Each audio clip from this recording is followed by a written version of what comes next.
আসুন এবার দেখি সর্বশেষ নবী মুহাম্মদ সাল্লাল্লাহু আলাইহি সাল্লামকে নিয়ে হিন্দু ধর্মগ্রন্থে কি কথা লেখা হয়েছে। ভবিষ্য পুরাণায় উল্লেখ আছে 3 নম্বর পর্ব 3 নম্বর খণ্ড 3 অধ্যায় 10 থেকে 27 নম্বর শ্লোক। বলা হয়েছে যে ম্লেচ্ছরা তারা আরবের ভূমিকে অপবিত্র করেছে, আর্য ধর্মকে সেখানে খুঁজে পাওয়া যায় না। এখানে কিছু শত্রু ছিল যারা অতীতে পরাজিত হয়েছে, কিন্তু এখন আরো শক্তিশালী শত্রু উপস্থিত হয়েছে। আমি একজন মানুষকে পাঠাবো যার নাম হবে মুহাম্মদ সাল্লাল্লাহু আলাইহি সাল্লাম। তিনি এই শত্রুদের ধ্বংস করবেন আর মানুষকে সুপথে পরিচালিত করবেন। হে ভোজ রাজা, তুমি কখনোই সেখানে যাবে না যেখানে পিশাচদের রাজত্ব, কারণ আমি আমার করুণা দিয়ে তোমাদের হৃদয়কে পবিত্র করব।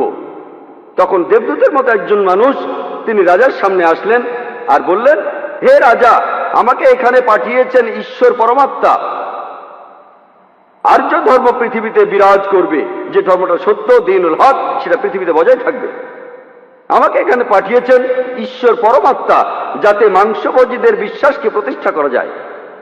আমার অনুসারীরা হবে সেই লোকেরা যারা সুন্নতে খাতনা করবে, আর তাদের মাথার উপরে কোনো টিকি থাকবে না।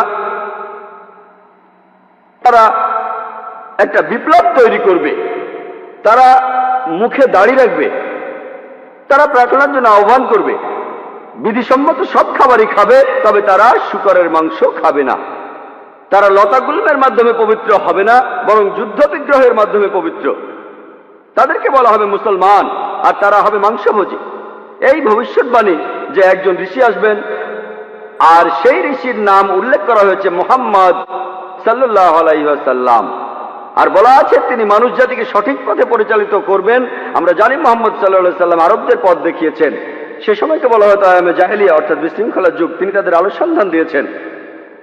আর বলা হয়েছে তার অনুসারীদের খাতনা করা থাকবে।